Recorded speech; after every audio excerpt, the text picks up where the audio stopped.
welcome to Lucky Paper Radio. I'm your host, Andy, and I'm here with my co-host, Anthony, sniffing enthusiast, Maddox. Hi, Anthony. Hi, why am I a sniffing enthusiast? You like to smell stuff. You just like to smell stuff. You have a whole book about smelling stuff that you're currently reading. Yeah, well, that's kind of shameful you're bringing that up, because I think we talked about that on one of the first episodes of this podcast. I was so excited about it. Harold McGee, one of my favorite authors of On Food and Cooking, fantastic book if you're just like a huge nerd like me. And I was so excited about it. I heard him on a podcast talk about how his new book was out, and I called up my local bookstore, was like, oh my God, do you have this book? And they said, no. Wait, yes. And I went and got it. Still reading it. Well, the other thing I was going to maybe bring up for the intro was hot dogs, which I think we also talked about on literally the very first episode of this podcast. Welcome to the last episode of Lucky Paper Radio. That was a little all the loops. Small talk. We're almost at a year. Isn't that wild? Yeah. We're coming up on a year pretty quick, which is kind of freaky when you think about it.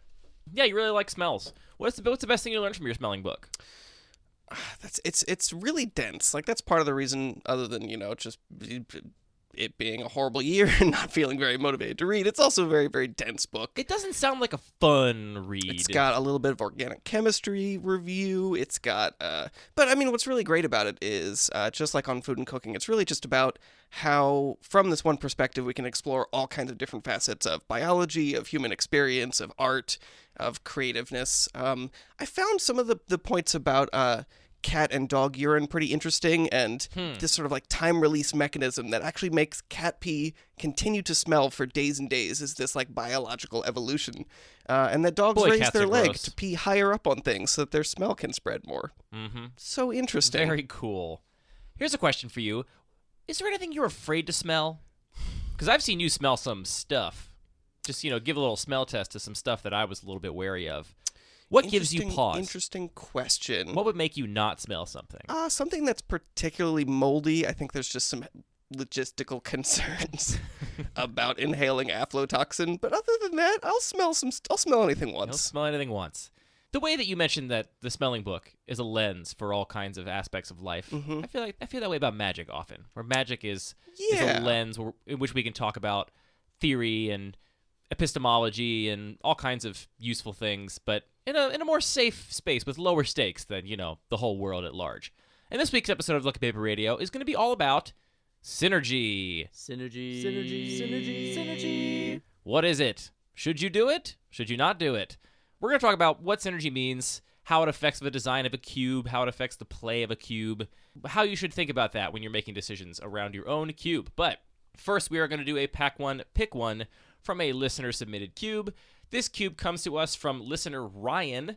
Ryan describes this cube as a peasant-ish cube, though it breaks the rarity restriction for a couple of cards, and notably fixing. I'll read the pack. Anthony, you will tell us what cards are most exciting to you out of this pack one, pick one. The pack is Experiment 1, Great Teacher's Decree, Night of Autumn, Rhythm of the Wild, Jade Mage, Trusty Machete, Satyr Wayfinder, Gnarled Scarhide, Timely Horde Mate, Maw of the Obsidian, Young Pyromancer, The Eldest Reborn, Nemesis of Mortals, Inquisition of Kozilek, and Sprite Dragon. Nary a land to be found in this pack, Anthony, so we're taking a non-land card, pack one, pick one. What are the ones that are most exciting to you? A couple things stand out in this pack to me for different reasons.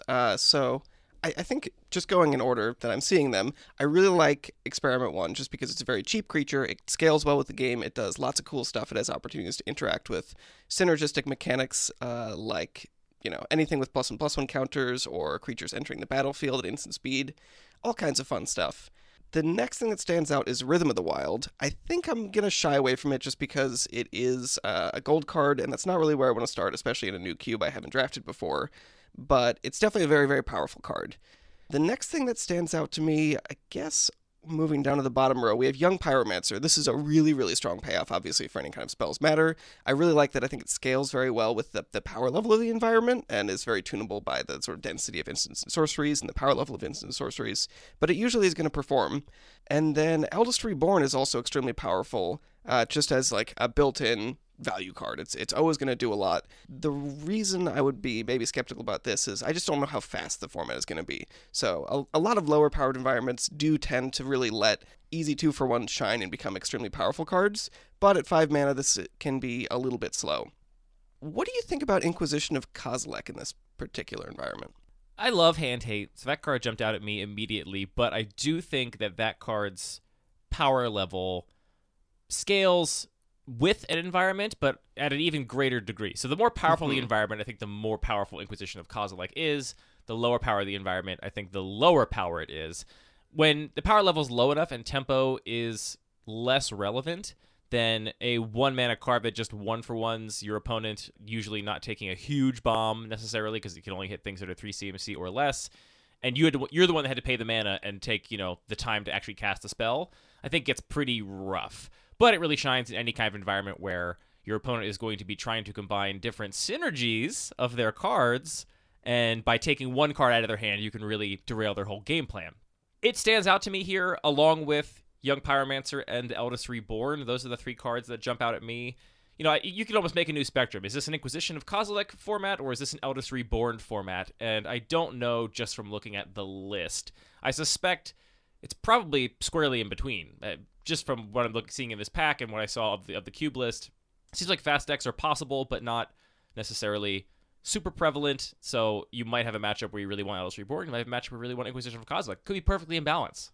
Yeah, that's fair. I mean, we played some games of your cube, the Bun Magic Cube, where I had Inquisition of Kozilek in my deck, and it's really, when Hand Hate works, it really feels crushing. You take that one that one time you piece. crushed me when I kept my 1-land hand, and you took my Wild Growth. Yeah, I remember. And I think that maybe, not to jump the gun too much, but what often defines like a synergistic strategy as opposed to like a combo is that there is a lot of redundancy for it often. Like the pieces sort of fit together in nice ways. So even though I totally get what you're saying that, if you can take the A and they are just left at the B, you can leave somebody in a bad spot. I think it's less effective at, a slightly lower powered environment where it is more just about like a higher floor, but not as high a ceiling as like a combo deck. Yeah. And it's not always about taking part of a synergy or part of a combo to make it relevant. It can also be how relevant is it to throw my opponent's plan off tempo slightly. Right. So, like, if the game we played, you happened to take my 1-mana ramp spell and my 1-land hand, which would have been fine if I hadn't drawn my second land for a couple turns, assuming I got to keep that Wild Growth. But you took my Wild Growth, thus derailing my entire game plan. It's not that Wild Growth had any particularly valuable synergies with any of the cards in my hand, other than it was effectively a land I could play for 1 mana. I think the card's power level is a matter of how relevant specific synergies and combos are, and also how relevant tempo is. It's a really strong tempo play in almost any environment. The question is a strong tempo play what you want to be doing? Okay, so all that considered, I think I'm on Eldest Reborn then. I just want to start with something solid I know is going to work and see where this draft goes. I'm going to take Young Pyromancer. I have been burned too many times by Eldest Reborn in your cube, where I have been historically very high on it because we say 2-for-1. It's really a 3-for-1 because your opponent is going to discard a card. They're going to sacrifice a creature or a planeswalker, and then you're going to get something back. So it's a 3-for-1, almost guaranteed. I mean, they could do some Grave Hate in the middle, or maybe they somehow don't have a hand when the discard mode goes off. Like, it's possible that it's not a full 3-for-1, but rare, I would say. But I've just been burned by it too much in your cube, where if you are falling behind on tempo, a 5-mana Edict is awful, so awful, and it really is not anywhere near worth the 5 mana until that 3rd chapter goes off. And so if you can't afford to be in a stable game state for that to happen, then it gets pretty rough. So I'm taking Young Pyromancer here. To me, it kind of is a perfect balance of the tempo value axis, because it is a card that works great in really, really powerful environments. We have lots of cheap spells, and you can trigger it a bunch of times and make a whole army in a matter of turns. And it also is just a good value card. Like, even if the game goes long and I only triggered a couple times, it's 2 mana for, a few bodies is a very good rate. So whether this environment ends up being a faster, more tempo-forward environment, or whether it ends up being a slower, more value-focused environment, I'm going to be pretty happy with Young Pyromancer either way. So while that and Eldest Reborn and Inquisition are the cards that stand out for me from a power level perspective, the other two I feel like make me commit to either assuming this is a tempo forward or value forward environment, where I feel like Pyromancer fits equally well in either. I do want to mention Trusty Machete here. This is basically just a fixed Bone Splitter, right? So, it's a 1-mana equipment that gives the equipped creature +2/+1 and has equip 2 instead of equip 1.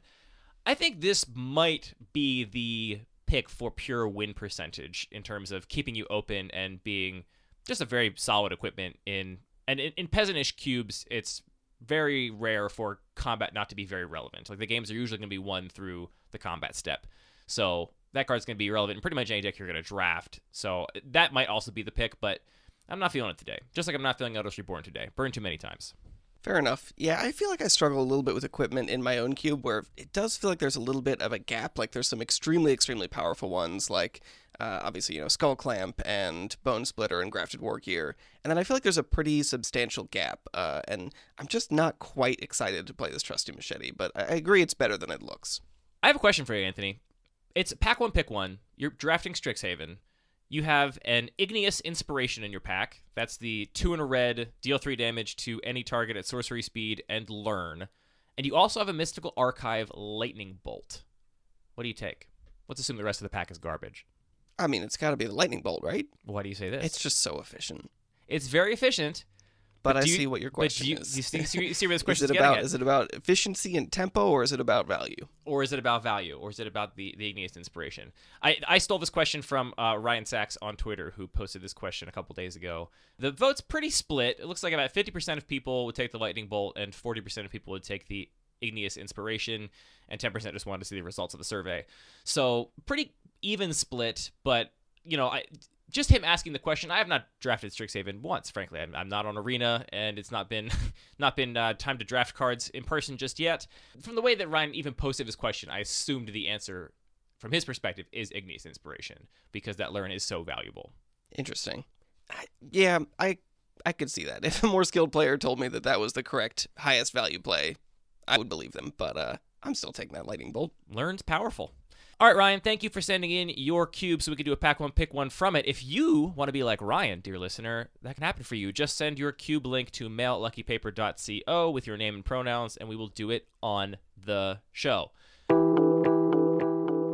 Would you say your cube is more synergistic than my cube, your primary cube? That's a really difficult question to answer. I feel like the word synergy gets used in a lot of different ways. Name some ways. Talking about cube specifically. In one way, I feel like a lot of people will say, well, this is a high synergy cube. And what they mean is there are sort of very distinct archetypes. Like there's the sacrifice theme, and there's the 1/1 counter theme, and the life gain Blink theme. and Aristocrats. Sure, yeah.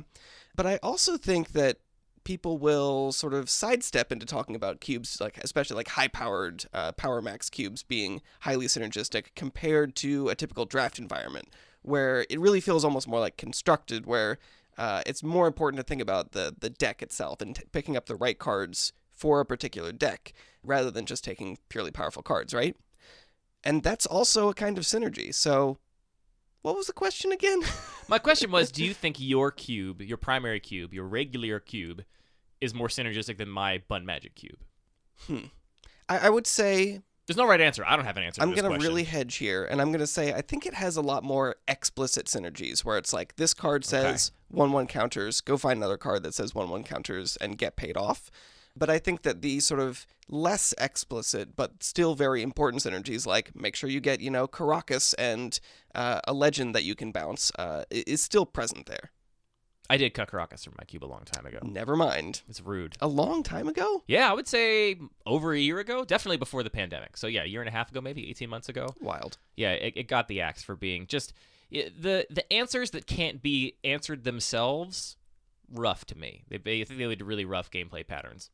I mostly see people talk about synergy in the former way you mentioned, where when they say, like, my cube is a synergistic cube, what they mean is that it is not fully power maxed, right? They're not just playing every powerful card they can get their hands on, but rather, when they decide whether a card goes into their cube or not, the question they're primarily asking is, does this card fit into any of the, like, synergistic decks that I want my players to be able to draft? And those synergies are more explicit, like you said. They're +1/+1 counters matter synergy, or it's an aristocrat synergy or something. It's not a very, very broad synergy like my deck is fast or whatever. I think we're coming from a similar perspective here, which is that, that is what I think most people consider a synergy deck or a synergy focused cube. But where I was going to go with that is that, by our definition of synergy, are we going to say that 2 aggressive 1-drops synergize with each other because they go in a strategy that makes each other aggressive 1-drop better? You know what I mean? Like, Yeah, I don't think we can avoid ending up there. It's hard not to end up there. Here's my proposal for what I think might define a more or less synergistic environment. I'm curious to know what you think about this.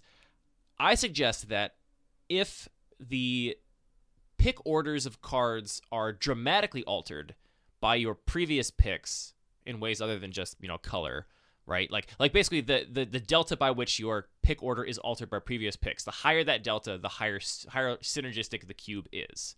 Yeah, no, that I think is a perfect way to talk about it, which I think does happen in both those contexts, in the very explicit mechanical synergies and the more emergent things. Your pick orders will drastically change in both of these types of cubes, but it can be to different degrees. Like, you can imagine a lower powered peasant cube where you just say, like, well, you can imagine, or we have played this many times, where it's like, yeah, just like draft 2-for-1s, take the 2-for-1s and you'll do great.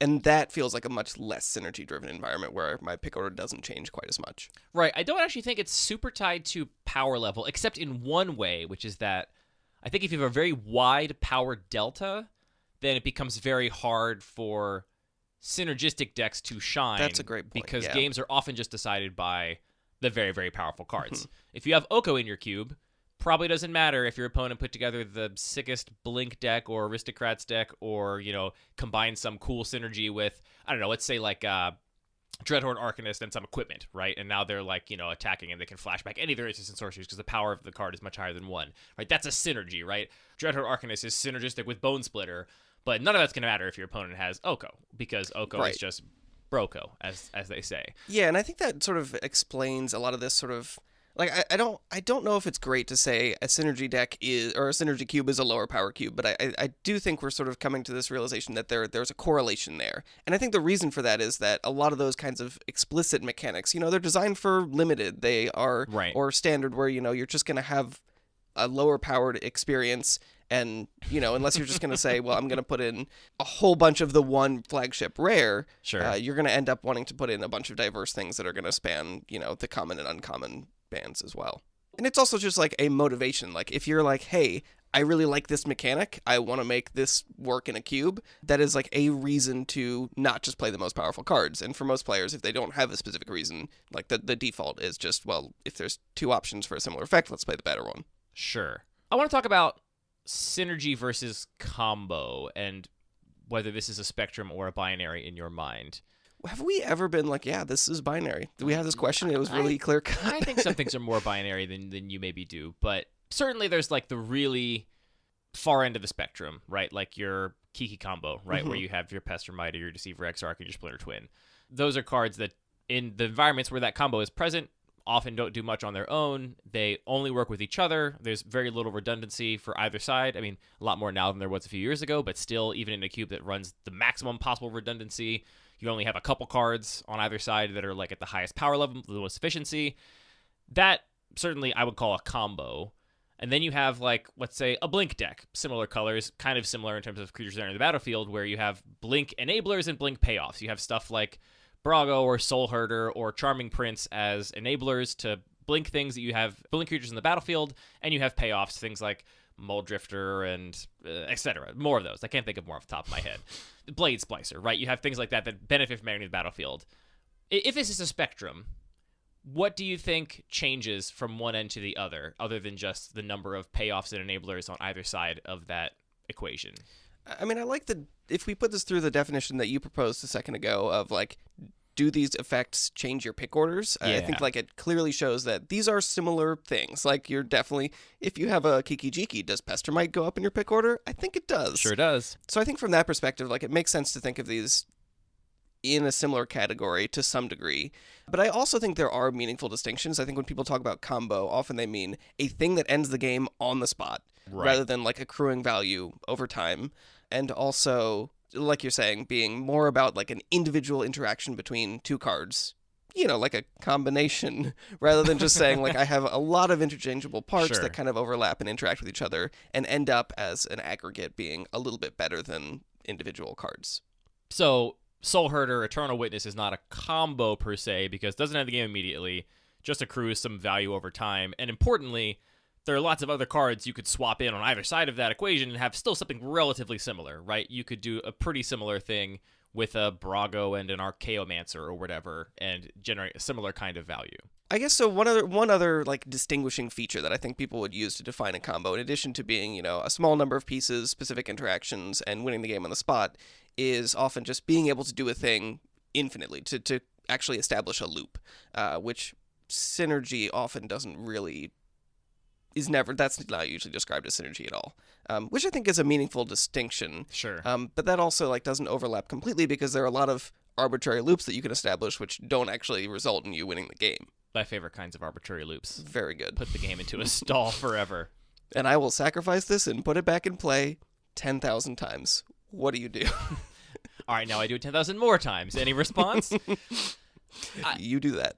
I have a complicated relationship with the more explicit synergy stuff because, I mean, just to like say what I think is kind of obvious, I really like when pick orders change throughout the draft in my cube. I would say that is something I value because I think the more pick orders are variable throughout the draft based on what you've already taken, the more interesting ways a draft can go, right? If the pick order is kind of set and doesn't really move that much, then I think the number of viable decks that would come out of an environment like that is probably a little bit narrower than when the pick orders fluctuate more dramatically. Totally. I mean, it's also just a ton of fun. Like, when we sit down to play Cube, the first chunk of the night is the draft, and the next chunk is hopefully dinner, and then and then we get First to chunk playing of the night games. is brunch, then there's Cube draft, then we may have a little bit of a lunch break, and then we draft another 11Zs, cube. tea. So, like, the actual draft experience is almost as much fun as playing games. So yeah, from that perspective, I totally agree with that. I actually really love one of our friends at some point when we were like Arena first came about, and they were talking about like, well, this was before you could actually draft against humans, and they're like, you know, they got this totally backwards. They shouldn't be saying like draft against robots and play the games against humans. I just want to do the draft against humans and then have robots simulate the games because who cares about that? Right, your deck won or lost. That you just get Yeah. points that way. It's like SimCity or whatever. You don't get to actually do the things. You just get to see the end report of it. Totally. Which I'm not quite that extreme, but like I do want to emphasize that part of why I enjoy Cube is I like both of these experiences. Yeah, and you know, fun is kind of subjective, of course, but I think the reasons a lot of people play Magic are because of the kind of fun we're talking about with variable pick orders. And Yeah. like importantly for me, I've said before on this show that I value making decisions in my cube design that leads to my players disagreeing on things, and this is the kind of thing that is ripe for disagreement, right? Like, I think because you already have these cards, this card goes up in pick order and is now actually the pick. Some other players says, actually, I don't think it is. You should take the generic removal spell instead. That's like a perfect example of where my players get to use their card evaluation skills to make a decision that other players might disagree with. And that, to me, is that kind of disagreement is a sign of a healthy meta for a cube environment. I mean, it just makes those decisions so much more complicated in a way that I think is positive. Like, Yeah. we talked a little bit about kinds of decisions last week and whether they're actually, you know, just feeling like homework or adding a fun experience. And I think this is a perfect example of where it adds a tremendous amount of complexity, not just to say, here's the cube, we could write up a linear pick order of most powerful to least powerful cards and take the highest one out of every pack. Instead, it's like we have all of this little information about what I already have in my pool and even like what I've seen, what's wheeled, so what do I expect I might get in the future. That just really makes it such a dynamic and like a thing that you can always sink your teeth into as much as you want. Like, you can start with just, I'm going to take the most powerful card, and then you kind of level up and learn how to use more of those pieces of information. I think that's what really transforms that kind of decision from homework to fun and interesting. I think this kind of comes back to something we've talked about before, which is that there's a lot of things that cube designers talk about wanting to prioritize in their cube environments that I think are essentially givens in Magic. And this is another example of a thing where it would be impossible, I think, to make a cube list where the pick order didn't change based on the things you had picked previously. I mean, I guess first we have to eliminate color completely, right? Like, there is no color. I was going to say, at what point do we just talk about, like, is color synergy?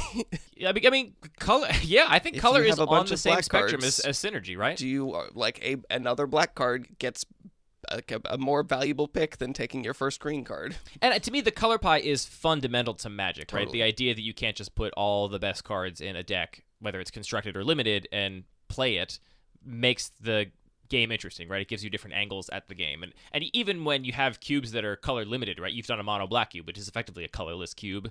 And there, I think the explicit synergies are more relevant and come to the fore a little bit more because we don't have this even more explicit, like, this card is a different color, you can't even cast it, right? Right. Like a card that would be your pack one, pick one, that's a blue card, you just don't take pack three because you're playing red-green and you're not taking any blue cards. So color is definitely, I think, on this spectrum. How variable is this, right? If this is something that's present in all drafts just by the way Magic works, right? Even in a colorless environment, you're going to have curve, right? You're always going to have something that's going to be dictating, your pick order to some degree and changing the pick order of cards throughout the pack as a draft goes on. How much do you think players are actually really adding more depth to those decisions based on the cards they include in their cubes? A lot? A little? So a little, but it's meaningful? I think you're right that it is sort of fundamental to the game. Like, I think you would actually have to work very hard if you wanted to make a cube where it was just like, yep, follow the pick order. Like, nothing interacts with anything, just take the best card. And it'd be awful. And it would not be great. No fun. So I think that you can definitely alter a cube to maximize that, but I think that we're maybe talking in a more narrow band than we might want to think. How do you mean? Like it's not like...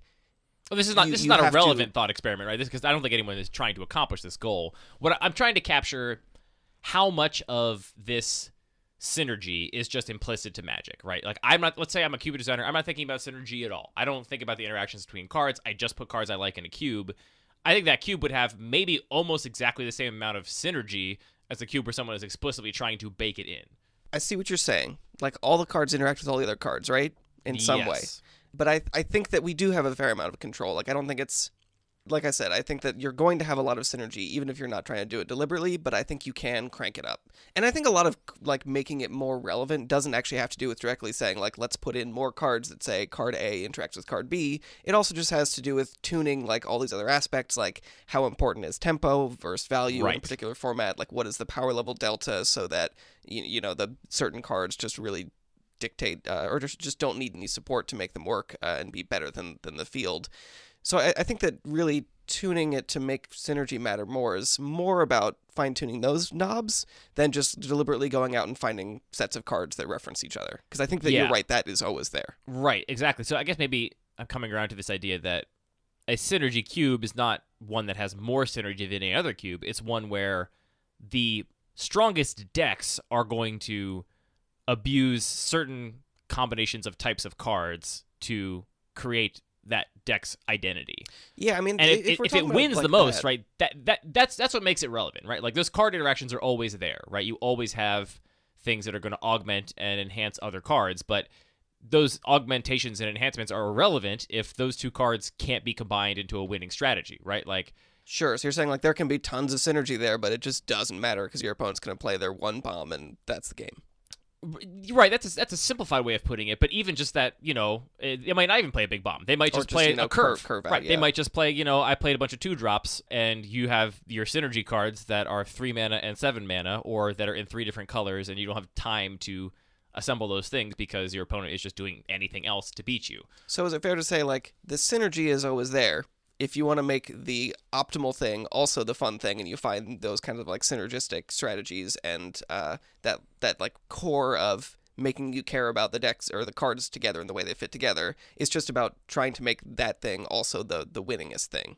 Yes, or one of the more winningest things. Sure, winningest enough. Yes, viable, competitively viable in terms of win percentage, I think is how you make it actually defining of the environment as opposed to just a side effect of it. I would also just call, like, what we're describing as a high synergy format as just, like, a harder format. Like, the fact that we can't look at a pack and be like, yeah, it's absolutely like this is the most powerful card, because we can really easily port all our heuristics from how we've seen these cards play in other contexts and just take the most powerful card. It's like, it's much more challenging to draft a format where all the other cards matter. Everything that you're not looking at matters.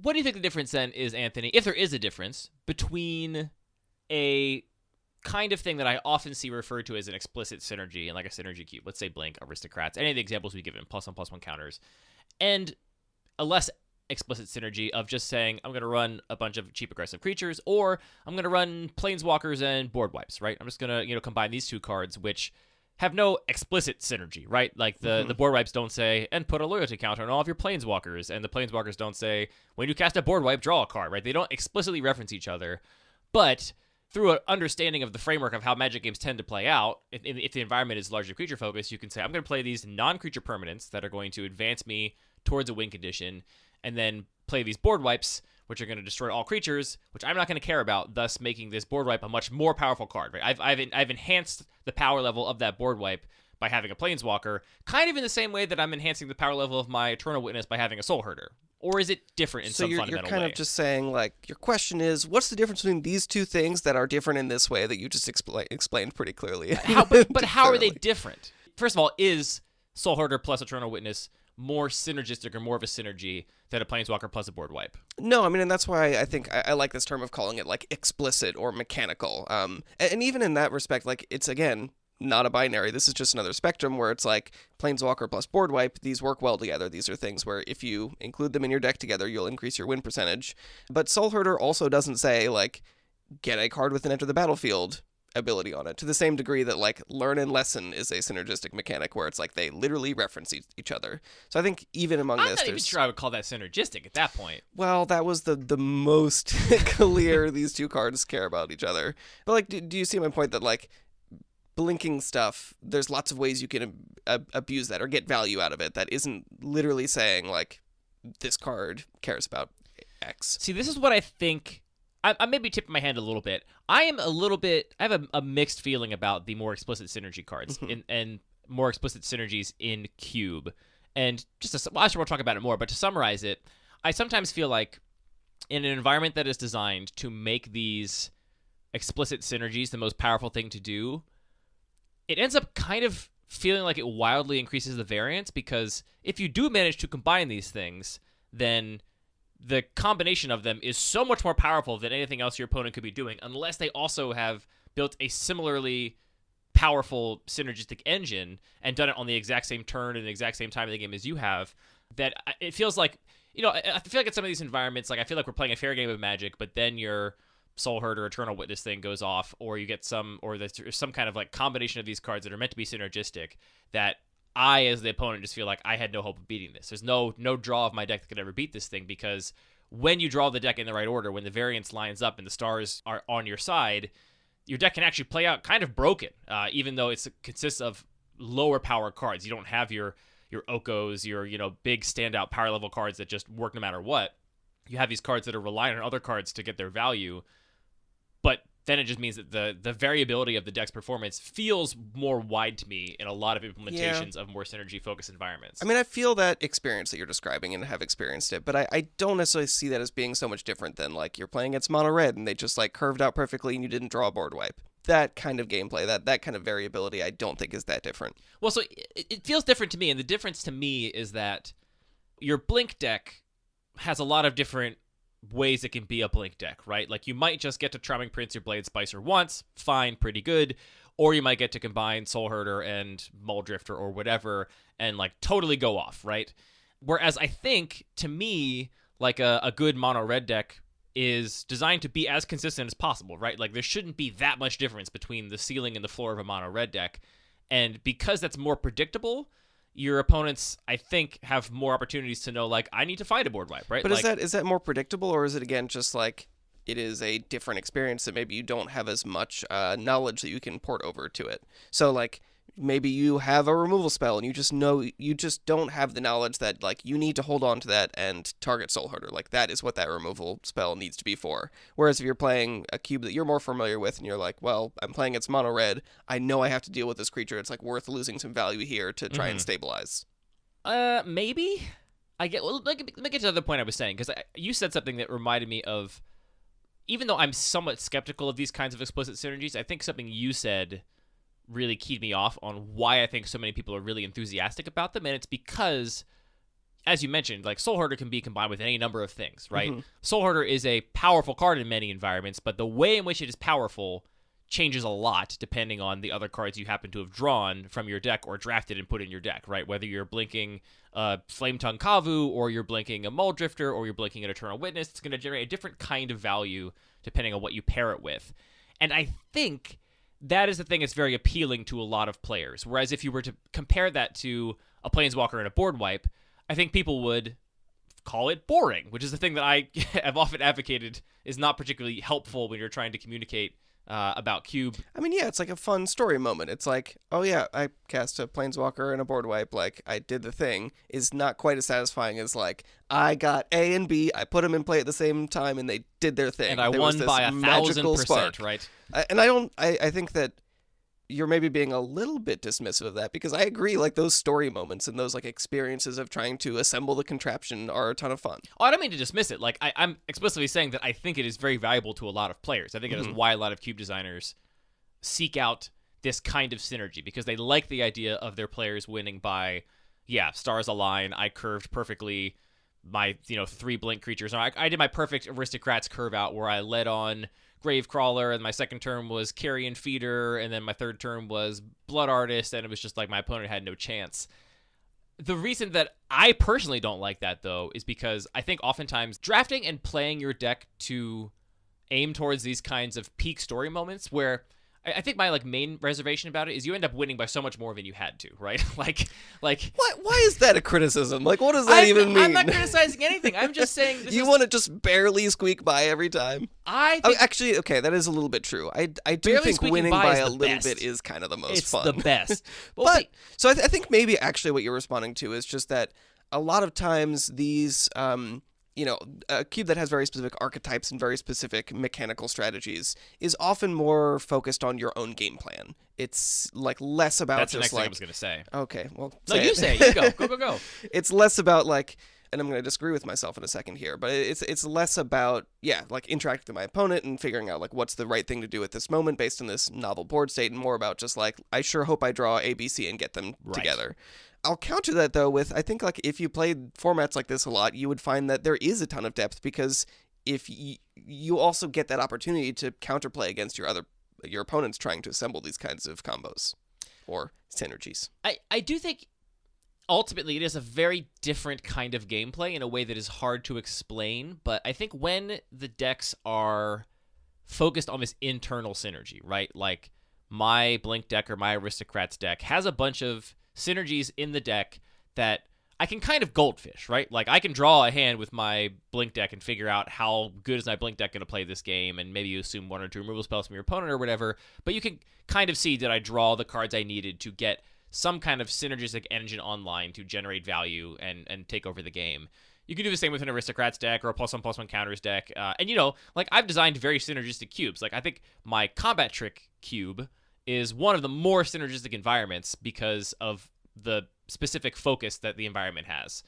It makes. But how much does your pick order really change in that cube? It's there are really top tier payoffs for using all your combat tricks, and they're really top tier combat tricks. I feel like if we maybe I'm throwing my own definition under the bus, because maybe drafting is not as synergistic there, but I think the gameplay is very synergistic. In that environment, sequencing matters a lot. Sure. And drawing the right combination of cards matters a lot for pretty much all of the decks. There's not really a strategy that just says all of my cards are interchangeable, an aggro deck or something. So I think when you have a deck that has all this internal synergy, I oftentimes feel like with less interaction with your opponent, there's also this correlation of tempo being less important, which is not to say that proactive decks, I think tempo and proactive decks are not mutually exclusive either. I think you can have an environment where there's more proactive things, but they're still not necessarily abusing tempo. They're just proactively trying to assemble their engine a little bit faster or make their engine more about killing their opponent rather than drawing cards. Maybe the best way to ask this question is, when you think about these kinds of typical Murderer's Row of synergy decks, the ones we've been referencing, Blink, +1/+1 counters, Aristocrats, whatever. Can I throw in a Lands Matter? Yeah, throw in a Lands Matter. We should have more examples. Enchantress, I don't know, whatever you like. Oh yeah, perfect. I don't think of those decks as really operating at a specific point on the tempo axis. And so I think the games often come down to a very different kind of gameplay, right? Where, to me, I think a lot about tempo for my cube. I think a lot more about tempo when I'm making card choices and decisions than I do about synergy, for example. I very rarely am I'm going to include this card because it's good with this other card. I am always thinking about, I'm going to include this card because it allows decks operating at a certain tempo to shift things up or enhance their game plan or whatever. I think part of what you're trying to sort of what you're circling around is that these explicit mechanical synergies often just lead to incredible bursts of either tempo or value. So the games tend to be a little bit less about, this incremental back and forth and more about I sure hope I can, line things up. And that's a better way to put it.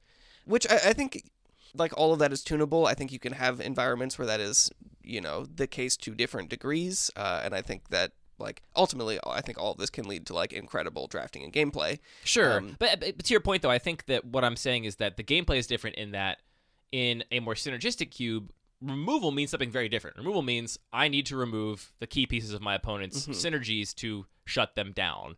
Whereas I think in my environment, it's more about removal just, like, is entirely about this is tempo. one of the resources, and Right. it's like I'm going to spend these removal spells as I need to make sure I'm, like, keeping myself in the game until I can do whatever. Right. So you look at something like a Disfigure in my queue, which I think is very, very strong. I think, a Disfigure or a Shock, these like cheap removal spells that are very efficient, cost very little mana, and can only remove a certain subset of threats, I think are really, really valuable in my environment because most of the time you're using removal to not die or to clear blockers to get in and kill your opponent, because tempo, in a very literal sense, is very important. You're always like every step is towards killing your opponent or keeping you from dying. Whereas it feels like in these other environments, it's much more of this kind of like I'm going to say this, it's a little bit controversial probably. It feels a little more EDH-y to me, where it's like I've got my thing going on, and the question is whose deck is going to do their thing better, and my interaction is still relevant because it can use it to stop my opponent from doing their deck's thing, but we're not playing on this like razor's edge of tempo where it's like I better not stumble, because if I stumble, I'm going to be dead. I mean, I get your point. EDHE is maybe the worst mouthful of a word I've ever heard. Commandery. But like that is definitely one of the defining features of Commander. Is it's much more about like putting a plan together, and like honestly I enjoy building Commander decks potentially more than I like playing Commander, because like it is about designing that plan. Yeah, just like I want to draft a deck and then have the thing tell me what my record was at the end, just play the games automatically for me. I just want to build Commander decks and then look at them basically. Yeah, we should have a Commander night. Everybody just comes over, brings their decks, takes them out, looks at them, and then we have a nice dinner. I've always said that I think Commander is at its best when you think about regular Magic as like car racing, right? You're like, okay, everyone's trying to get across the finish line first, get the best lap time. It's a very competitive, tuned thing. I think Commander is like everyone takes their cool cars out and drives real slow down the boulevard, and your car's bouncing. That's so true. You got lights up and down. You go, hey, your car looks cool, and they go, hey, your car looks cool. I like what you did with that with your hood ornament there. And you can still race, like you can still have the little suggestion of right. You can still rev your engine a little bit. So I do think that maybe the gameplay is very, very distinct in these two different kinds of cubes, even though at the end of the day, I think the differences between them are kind of marginal. I'm not convinced, because like I agree with what you're saying about it being focused on a mechanic and somewhat proactive and internal. But at the same time, like, is that so different from like goldfishing your control deck and saying, well, cool, I drew my board wipe, so like I don't really care about what they did in the first 3 turns. I think it is, yeah. I think it is very different. And honestly, I think this is one of the reasons I really struggle with the more synergistic environments, drafting and playing them. My win percentages are much worse. I think it is extremely challenging. Like both, I think that key of talking about like when we open a pack, we don't have all the information because we don't know how these cards function, because the context is really, really important. And I think that also translates to the gameplay, where the context is really important, and knowing what your opponent could be doing, what their plan is, how their cards work together, it just adds a lot of challenge. I would push back a little bit and just say it's difficult in a very different way. I think it's a different skill set. I don't think it's more difficult than drafting a less synergistic environment. I think it's just a different set of skills. And, I am very risk averse when drafting. I don't like splashing. I don't like shaky mana bases. I don't like to take conditional cards. That is your issue. You like to think about the floor, and some people like to think about the ceiling. Yeah, I'm always thinking about the floor, and I think these environments that are more synergistic... It's a real Plato-Aristotle situation. Well, I think they punish... If you focus too much on the floor, then I never succeed in drafting a deck that has a high ceiling, right? Mm-hmm. Right. Because you draft a lot of 2/1s. Like, I look at Soul Herder, and I'm like, well, that's going to die to Lava Dart. like that's a 3-mana dies to Lava Dart card if I've ever seen one. So yeah, I think that's one of the reasons I struggle, is that I spend way more time thinking about my own cube, which is a much less synergistic. Again, I still don't really think we've defined this word super well, but an environment where tempo really matters and the synergies are less variable, right? Like there's still synergies, right? Like in the cube games we played yesterday, I did lead on a Noble Hierarch and then attack you with a Krenko, 2 turns later. It was Noble Hierarch into Krenko, and that's a synergy, right? That's cool. Like, I made an extra Goblin because I had Exalted on my Mana Dork, but my deck was not about Exalted. It wasn't about powers matters, right? So the synergy is still there, right? It's just that that's not the dictating force. The way you win in my cube is not by abusing synergies. I mean, the synergy was the fact that you ramped out Krenko a turn sooner. Right, yeah, the synergy was I played a very powerful 3-drop on turn 2, and you were on the draw. That was the synergy that was relevant, right? So the thing that was really relevant there was the tempo, was not actually that synergy. The synergy was kind of like icing on top.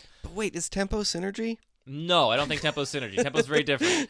These things are always present. I just think that I'm so used to playing, or really not playing, I don't play my cube that much more than other people's cubes, frankly, at least in a full cube draft, because we're always cycling through cubes in the play group, but I think about my cube so much more, and I evaluate cards in the context of my cube so much more, and so I just think I'm not accustomed to saying, like, yeah, I have to take on a little more risk in these synergistic environments in order to perform well and have a high win percentage than I'm comfortable with in the cubes that I'm thinking about more often. And you're going to miss out. You're going to 1-2 more often than you 2-1, but you'll also get some 3-0s. Yeah, and I can't remember the last time I 3-0'd in any of these synergistic It's been a cube while for me, environments. too. It's been a bit of a drought with the old synergy cubes.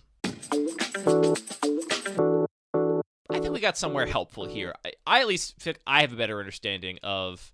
I know why people like EDH. I like EDH for the same reasons people like EDH. It's fun to build a deck that does a thing. And I think a lot of the synergy-driven cube designers are trying to capture that same kind of fun in their cube drafts. They want people to be able to draft a deck that does a different kind of interesting thing. And that comes at the cost of having to play some of these cards that are more conditional, that maybe don't do things on their own all the time and have higher ceilings and lower floors.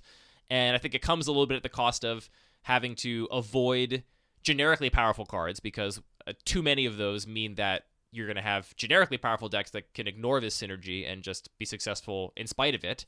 So there's cost associated with it, but then it means that you get these story moments you talked about, where you get, like, my deck curved out perfectly, and I, put 2+1/+1 counters on my Pelt Collector in the first 2 turns of the game, and then what's a +1/+1 counter payoff? I can't even think of one. Do you know one? I'm sure there are some. Hardened Scales. Hardened Scales, sure. Yeah, actually, Hardened Scales is in my Combat Trick cube. That is, that and Winding Constrictor, I think, are the best +1/+1 counter payoffs. Those story moments are what people are going for. And I think articulating the difference in those things, it's helpful to understand people's goals when you're giving feedback on a cube. We're trying to play a cube, more importantly. Like, I should, I think, approach these cubes with a much more risk-willing attitude to try and combine these cards in novel ways to make a successful strategy and be less focused on things like tempo, which I do think tempo just matters less in those environments, because it's not like your 1-2-3 curve is going to threaten your opponent most of the time, unless you got really lucky and drew your perfect hand and happen to have your ABC synergy cards. It's more that you're going to spend a little time internally trying to set up your engine and then kill your opponent, right? It's kind of a 2-step process as opposed to one fluid thing. Step 1, assemble combo. Step 5, profit? So what are you gonna do with all these underpants that you steal? Collecting underpants is just phase 1. Phase 1, collect underpants. So what's phase 2? Hey, what's phase 2? Phase 1, we collect underpants. Yeah, but what about phase 2? Well, phase 3 is profit, get it? I don't get it. You see, phase 1, collect underpants. Phase 2, phase 3, profit. Oh, I get it. No, you don't, fat ass. Do you guys know anything about corporations? You bet we do. Us gnomes are geniuses at corporations. Jesus Christ, look out! Oh my God, they killed Kenny. You bastards. This is all just getting me even more excited about my next cube project, which I'm designing. I knew you couldn't resist talking about it. Well, it just keeps coming up in my brain. Like, we're talking about these. That's how cube works, man. I think we're fairly similar in terms of what we enjoy about the game, even if there's like small places where we contrast. I disagree. Okay. I think, like, for the most part, I agree. Like, I really enjoy, like, extremely novel board states and making complicated decisions in the draft. And maybe even before we get into that, like, what I might be most concerned with, or, like, the thing that I would look out for if I was designing a really, like, highly synergistic cube with, like, in the sense of being really focused on a set of mechanics, is you can run into you run the risk of saying like, well, each gold pair, each guild does this one specific thing, and you either do that or you don't. Like, to be successful, you have to draft the blue-green plus one plus one counters. And that's not to say that, again, that can't be a great cube with like a lot of awesome play experience, but it does mean you kind of like either it both can feel a little bit repetitive because when you're drafting blue-green, you're doing that one blue-green thing, which, again, I think that also works that can happen in like any kind of cube where you can just say like, oh yeah, blue-white is right. Even if like you don't have Planeswalkers and Wraths. even if you don't have an explicit synergy, there can be just one way that a guild can possibly be combined. I think it's a totally valid way to design a cube. The reason it's a pet peeve of mine is that I see a lot of cube designers that have done it only because they think they have to do it. Right. Because it is one of the only examples we have from retail limited. Like, sets always have these like landmark or flagpole archetypes in each pair, which is really helpful in a lot of reasons for retail limited that may or may not apply to your own cube. And I think more oftentimes doesn't apply, and people have inherited this thought technology because it's the only example they have of how to build a set of cards to be drafted. So what I'm really excited about in this next cube project, the idea is it's going to be another fairly low power cube. I'm really trying to push up the tempo and make Tempo. Make all these. Make every color have the opportunity, pretty much, to have just like a quick get you dead deck. But what I'm also doing is, in the sort of background, the context of this low-powered cube, I'm gonna try adding some rares. Like, I'm gonna set aside. Oh boy, look out! A big batch of cards that I'm designating as rares. They don't actually have to be rares, Skull Clamp, for example, uncommon. Yeah, Skull Clamp. Can you believe that card's uncommon? But not anymore. Now it's going to be a mythic. And then before the draft, I'm just going to add, maybe 30 of these rares and shuffle it up. And, you might see some of these. And the goal is really to add sort of to this background of the kind of gameplay that we enjoy, of like lots of tempo-focused, good quality Magic. Also have these kinds of story moments where it's like, and I think I want to even go so far as like really seeding in some stupid combos, like Squirrel Nest is in the main cube, maybe there's Earthcraft, and every once in a while you open an Earthcraft and you're like, oh my god, can I get there, can I do this? And you say we enjoy the same things about Magic. We'll see. But like I honestly, in a higher powered cube, I don't really enjoy 2-card combos that just win you the game. But we agree on that. Like I'm not generally a fan of that, except for the entire cube I designed it entirely around them. Fair. But I'm really excited about being able to try and sprinkle that in a really light way, where it's not what the environment is about. It's just a thing that can happen very rarely. There's a lot of cards, even in my own cube, that I would like to pop up only once in a while, but I'm not. But I think there's other trade-offs with making my cube bigger that I'm not willing to suffer. So like, I like working at 360, but does opposition have to be in every draft? No. I'd be happy for opposition to be in every third draft and say, hey, can I make a suggestion? Okay. What if? And we talked about this idea a little bit. I love this idea for a cube of yours. I'm excited to test around and play it. I think it's just about draftable at this point. Cool. The idea I'm about to suggest won't work online. We can't do this under Forfed. But what if, when you seeded the packs, where you shuffled in these rares, what if you guaranteed they were always in the first pack? That's interesting, and there are definitely some things that like really reward you. So like one of the other like really extreme examples that I'm excited for is some of the conspiracies, like the really broken ones like World Knit and Hymn of the Wilds, where it's just like those are broken. Like those are high synergy in the sense that we've described of like they drastically warp your pick orders. That is fun every once in a while. And they are like we've played a lot with a friend's uncube, and it's really fun to do it. But it's just, do you want to sit down and draft that cube again now? Probably not. No, you're done for the day. When I first designed my own cube, they were like one of the things I was really excited about, and they were fun 3 times. But then after that, it's like, okay, yep, you got that conspiracy, and you have this busted deck, and you like took all the rares that I really needed for my deck. But I think it's I'm really optimistic that it's gonna work well, just in this light splash that come up every once in a while. And specifically with those, I definitely had that same thought of they kind of don't work that well if they're in the third pack. I would consider this, but I also would like to just, logistically keep it as low maintenance as possible, and like seeding packs is maybe more complex than I want to do. Like if I can just say like, yep, I, grabbed 30 cards from the rare slot, shuffled it together, and now I have my box, I'm ready to go to the LGS and we can play. It's a lot easier than like pre-constructing a bunch of packs, which that's fun for some players. That's definitely not fun for me. I think the way I'll justify it and just try and let you down easy is by saying I think that tension is kind of interesting, like saying, well, I know there is this rare, it didn't come up in pack 1, but it could come up in the next pack, so allowing you to sort of hedge your bets. But wait, what rare? The whole point of it is that you wouldn't know there was some rare. in your Well, environment. I mean, it's they're 1 out of every 6 or 7 drafts. I have a couple questions about this. My first question was going to be, how big do you want the rare pool to be? Like, what percentage of the rare pool do you expect to use in a given draft? What I'm currently aiming for, and a lot of this is pretty arbitrary. We'll play test All the and see numbers how are made it up. works. All the numbers are made up. Welcome to Whose Line Is It Anyway, the show where everything's made up and the points don't matter. I'm aiming for about 200 rares, and probably adding about 30 of them. So it's like a little more rares than in an actual limited format. So it'd be like 1 in 7 you'd see any particular rare. I'm excited about this. I love the idea of that rare pool being a thing that like you never have to cut from if you don't want. Like you just add cards to it, and it has like you can add cards to it without having any effect on the balance of the environment because you have those 330 cards that are like guaranteeing that aggro is going to be viable, whatever aggro means to you, that there's going to be enough board wipes, if any, that you're going to have the densities of the things that are like the bread and butter effects that you really care about.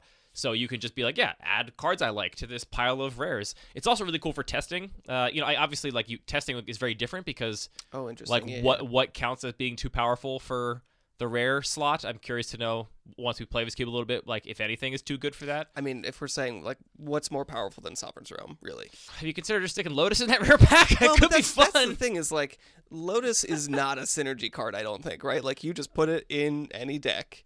Whereas you really build your deck differently when you have Sovereign's Realm. Yeah, and like fair. that's why so you're also going to exclude stuff level. like Oko too. Like it's not like because who cares? It's just a good blue-green card that we could put Oko in there.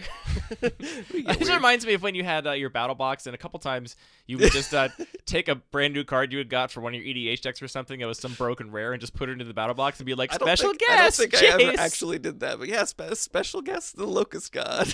The mostly common and uncommon battle box with special guest, the Locust God. It just ruins every game it's resolved. Just everybody cheering, like, yeah, I can't win. Oh gosh! But I'm really excited about this because of like that aspect of synergy, and like it really gives you an opportunity to say like, I don't want your favorite card, Bowls of Citadel, to be a huge part of every single draft. But when you open it, you can be like, okay, I actually really want to change my strategy here. I want to try and like prioritize removal, get to the late game, and have a way to abuse this. Now, what do you think about combo-y cards that are not AB combo, but they're, kind of one-card combos? Stuff like Tinker, Flash, like... Skull Clamp? Would you... Kind of. But it's not actually a combo, right? Like, the point of Tinker or Flash is that it ideally ends the game on the spot, but it can be combined with all kinds of other cards. Would you consider putting a Tinker in your rare package here? I've definitely considered Tinker. The problem right now is there is sort of this baseline set of mechanics in the main list, and Artifacts is not currently there, and I think I would have to sacrifice a lot to make that fit. But I definitely do kind of like that idea. Okay, I hear you. Especially if it's like, Tinker is actually very interesting because you could in the main list support it pretty easily and be like, yeah, the best thing you're getting is I don't know, what's something middling? Triplicate Titan. Well, that's pretty good. I mean, the best thing could still be just like a triple head guy, a pretty good threat that's gonna play out reasonably well and Phyrexian still be like Colossus. Colossus of Sardia. Sure, a Colossus of Sardia. Everyone pay remembers like 9 to card. untap that card. I think you basically only get to attack with it once. But then it could even sort of get extra powered up if you also get another rare. So it's or like, you get Voltaic Key. Or you get a Voltaic Key, sure. So it's like Time Vault there's in the rare pack when. Like, here's my story where I got a Tinker and got to tinker out my Colossus of whatever, and like pretty much won. That's what I want to tinker out. But yeah, every once in a while it's like, oh, I also got Blightsteel Colossus, which is like a throwaway card that is not going to be playable for anybody else. I am really excited about this cube, and I think if more cubing was possible online through like official avenues and these kinds of tools existed, like if people were able to design cubes like this that would just, without having to do any custom software writing or script writing to like collate these it's packs. Fun to write a little Look, script I know to it's fun collate. for you, and it's kind of fun for me and other people that are technical. If you want to do a custom cube and you need a script to collate packs for you, you know where to find me. That's opening the door to quite a bit of, you're going to get quite a few emails, I think. I think this would be, for many people, a preferred way to design a cube if the logistical hurdles were removed. Which brings me to my second question about this. Will players in the draft know which cards, like I assume the rare cards will be marked in some I'm going way. to anticipate your question and say, yes, I have been researching a pair of blacklight markers and a blacklight setup so that I can sort the cube later. Is that actually what you're going to do? So it's marked in a way that the players can't tell. Because what I want to know is, will players in the draft know, oh, this is one of the rare cards that it's not part of the core cube, or will they not know? They'll maybe be able to guess because, like, sure, if I find a Wormcoil Engine or whatever, or a that's a bad example. You never put that card in there because it's just generically powerful in every single deck it's drafted in. Balls of Citadel's perfect. Sure. I might see Balls of Citadel and say, like, I know this is not a bread and butter card, but maybe I see a Young Pyromancer. Is that a bread and butter card, or is that a build-aroundy card? I don't know. I wonder how that information would affect players' draft decisions. I think it would only affect decisions negatively. It's not my intention. That's my feeling, like, too. Obviously, our local playgroup, I want, like, feedback and want to improve it, but I think for someone sitting down, there's too much, like, frustration of, like, oh, I opened this and I got a rare, but it's a bad one. Like, I don't think that leads to any, like, productive like people feelings. thinking that this card is marked special in some way, it must be powerful. I should take it, or, even like, though I don't. overvaluing things. Right, so, even though my actual card evaluation of this pack would not have me ranking it that highly. Right. And I think also some of the cards that are in the rare slot are just going to be bad cards. Like, I'm tired of seeing everyone make fun of Bag of Holding every single draft. I can just put it in the rare pile. It pops up every once in a while. It only gets made fun of every third draft or every seventh draft or something. Yeah, without going into it too much, like, there's so many aspects of, like, this really started as a thing that I thought, maybe this is kind of a cute gimmick to explore, maybe it'd be fun. And it's just opened me up to just thinking about the design of this cube in so many different ways, where it's, like, bumped up from, like, this maybe interesting thing, maybe we do this sometimes, to, like, this is core, this is what this cube is about. You got opposition in that rare pack? I'll write that down. Tick, tick, tick, tick, tick. Add some. That's definitely a thing I've thought about as well. It's pretty oppressive, but Upheaval? Wildfire. I'm just gonna say cards for a bit. Okay. This is what other cube podcasts are. You just say list cards cards. you like for a while. Yeah. Balance. Balance, rude. It's a little bit difficult. Like, I think opposition is just very powerful. Like, you can, if you have creatures, hot take. If you have, you heard it here first, folks. Anthony says opposition powerful. If you have creatures, you can make it work. I think upheaval does require a context to work, and, like, without a bunch of mana rocks and stuff like that, I just don't think it'll be functional here. But with this technology of the cube with rarity, it's powerful technology, you can make that work for yourself. Yeah. You, meaning you? The royal you. Listener? We know you're there, listener. Hi. We see you, Dan. I guarantee we have a couple listeners named Dan, just statistically. Hi, Dan. Hi, Dan. That's right. We How know you you're doing? there. Hang in there, Dan. I think that's it for this episode of Lucky Paper Radio, unless you got something else to say about Synergy, Anthony. No. All right. Thanks for tuning in. All of our music is produced by DJ James Nasty. All of the magic cards are produced by Wizards of the Coast. All of the listening is done by you, and all the talking is done by me, Andy, and my co-host, Anthony. Thanks for talking about Synergy with me, Anthony. Of course. Happy to talk about Synergy. Should we just formally recommend I Think You Should Leave? I don't think your show is as popular as it should be. Let's do a little recommendation, talk about something outside the world of Magic the Gathering. If you haven't seen I Think You Should Leave, please go watch it. It is challenging. It is not for everyone. It is very hostile to the watcher. It doesn't like you. It doesn't want you watching it. It's a comedy, in big quotes. It's definitely a comedy. In every sense of the word. I didn't laugh the first time I watched it, but I could not stop thinking about it. Oh, just because you were so uncomfortable. I was just so confused. Yeah, sure. Anyway, strong recommend. And if you are Tim Robinson, hit us up. Come on the podcast. Tim Robinson might play Magic. That's not a totally out there suggestion. I could see that.